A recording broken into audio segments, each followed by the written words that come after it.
Kali ini aku akan mencoba menceritakan sebuah film tentang kamar mayat.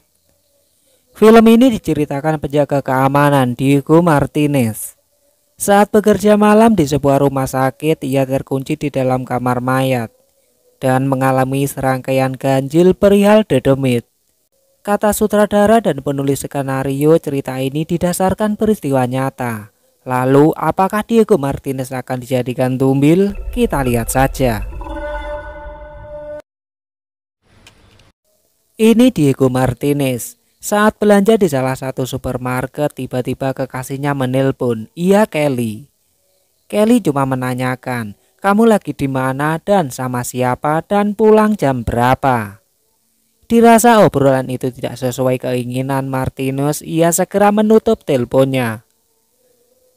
Lalu Martinez mencoba mencuri, tapi anehnya di sini ia bisa lolos keluar. Namun saat di parkiran dan hendak pulang, mobilnya pun mogok. Ia pun tak putus asa segera mendorong di jalanan menurun. Tapi saat di dalam perjalanan pulang, Kelly memberi kabar bahwa saat ini ia sedang sendirian. Mendengar kata sendirian, Martinez langsung mengerem mendadak lalu putar haluan. Saking semangatnya, HP yang saat itu ia pegang malah terjatuh. Dan seperti film-film yang lain, kalau benda saat dipegang jatuh pasti mengalami hal aneh. Dan benar saja, ia menabrak seseorang. Martinez mencoba memastikan yang ia tabrak barusan. Mengetahui itu anak orang dan sudah dipastikan seseorang itu sudah mati, Martinez dibuat takut. Ia pun celingak-celinguk, dirasa aman, Martinez memutuskan kabur. Martinez yang sudah sampai di rumah, ia dihantui rasa takut dan rasa bersalah. Tapi tak lama kemudian handphone berbunyi. Ternyata itu bosnya dan menyuruh Martinez menjaga shift malam di rumah sakit.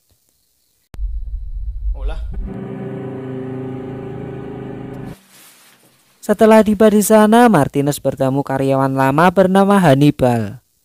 Jadi Martinez di sini disuruh bosnya untuk menggantikan Hannibal karena ia tidak bisa shift malam.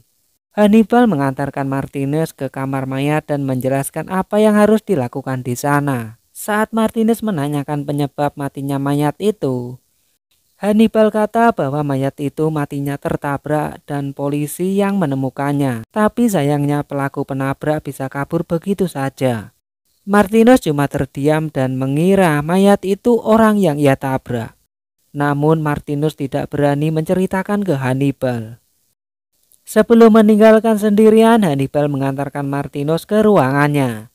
Ia pun disuruh memantau setiap sudut ruangan dengan CCTV.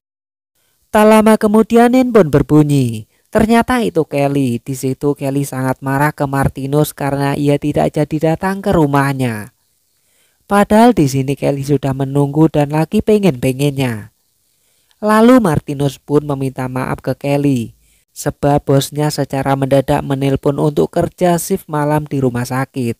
Karena Kelly sudah marah, ia langsung memutuskan hubungan saat itu juga. Martinez tidak menghiraukan omongan kekasihnya tadi. Lalu ia saat melihat monitor terlihat ada sebuah pintu yang terbuka. Dirasa ada penyusup, Martinez segera mengecek di sana. Namun anehnya pintu masih terkunci. Untuk memastikan ada apa dan siapa yang masuk, ia mulai mengecek di dalam. Saat pintu terbuka, terlihat di kamera hanya sepasang kaki mayat.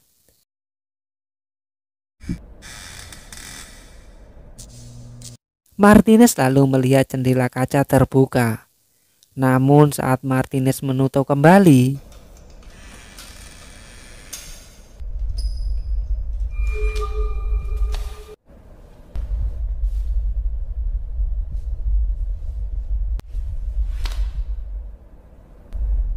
semua kejadian barusan tidak dibuat serius oleh Martinez.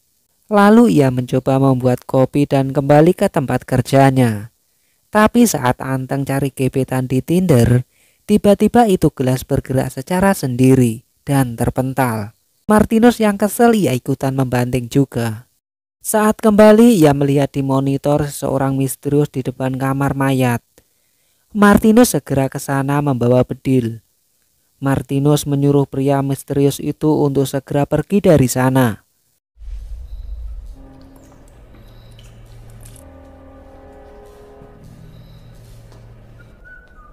Ia pun segera kembali ke depan monitor.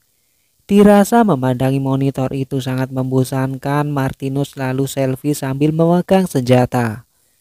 Tapi saat melihat hasilnya, di saat bersamaan monitor kembali menampakkan pria misterius lagi yang akan masuk ke dalam kamar mayat. Tapi saat ingin pergi, itu senjata malah ketinggalan. Martinus mencoba mengejar pria misterius itu. Tapi sayangnya Martinus kalah gesit. Saat ingin kembali, Martinus mendapati gembok kamar mayat sudah terbuka. Sesampai di dalam, ia dibuat bingung bahwa mayat yang tadi ada kini hanya menyisakan kain penutup saja. Lalu Martinus yang terkurung di situ mencoba mendobrak-dobrak pintu, namun itu sia-sia. Nah, dari sinilah malapetaka akan segera dimulai. Martinus pun tidak putus asa. Ia mencoba membuka jendela, tapi belum sempat kebuka, lampu pun mati. Dan anehnya tiba-tiba itu jendela kebuka dengan sendirinya. Martinus yang keheranan mencoba mendekati. Lalu ia juga dikagetkan dengan air keran terbuka satu persatu.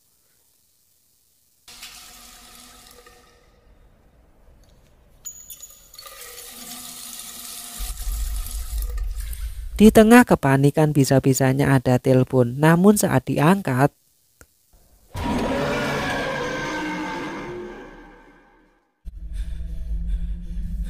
ia yang ketakutan mencoba menghubungi Hannibal, tapi kemudian di depan matanya Martinus melihat bayangan hitam berjalan membuka jendela satu persatu. Martinus yang ketakutan sambil penasaran, ia malah mendekati. Ternyata itu ulah orang misterius yang sengaja menghantui Martinus. Martinus yang di dalam bertubi-tubi diganggu oleh dedemit.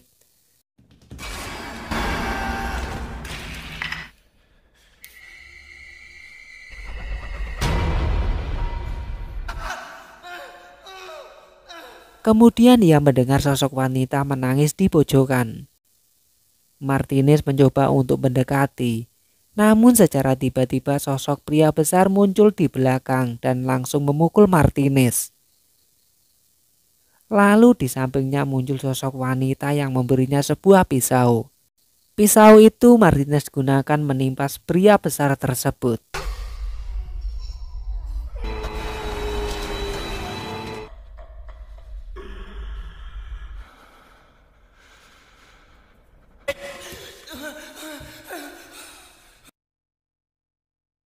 Yap, semua itu hanya mimpi, Lur.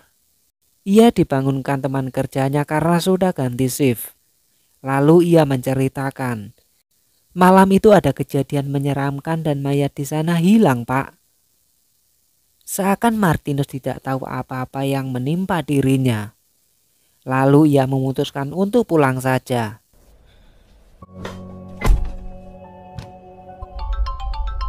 Handphone berbunyi dengan nomor tidak dikenal. Setelah diangkat ternyata itu Ramon, teman kerjanya. Ramon mengatakan bosnya marah-marah ke Martinus karena Martinus tidak bekerja sama sekali. Kemudian Martinus mengatakan bahwa saat ini ia sedang pulang kerja shift malam di rumah sakit.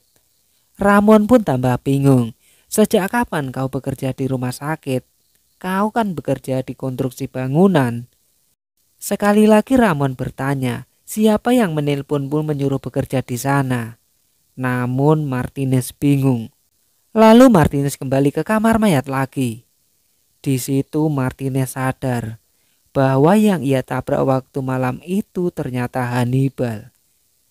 Dan tiba-tiba sosok Hannibal di belakang Martinus. Seakan arwah Hannibal tidak terima. Arwah tersebut menyeret Martinus masuk ke dalam kamar mayat.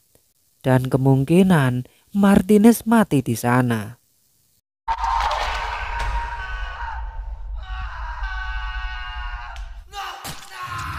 Di akhir cerita, sosok misterius yang selalu mengganggu Martinez ternyata juga arwah gentayangan. Jadi kesimpulannya, Hannibal hanya ingin membalas dendam atas kematiannya, sebab Martinus tidak mau bertanggung jawab setelah menabrak Hannibal.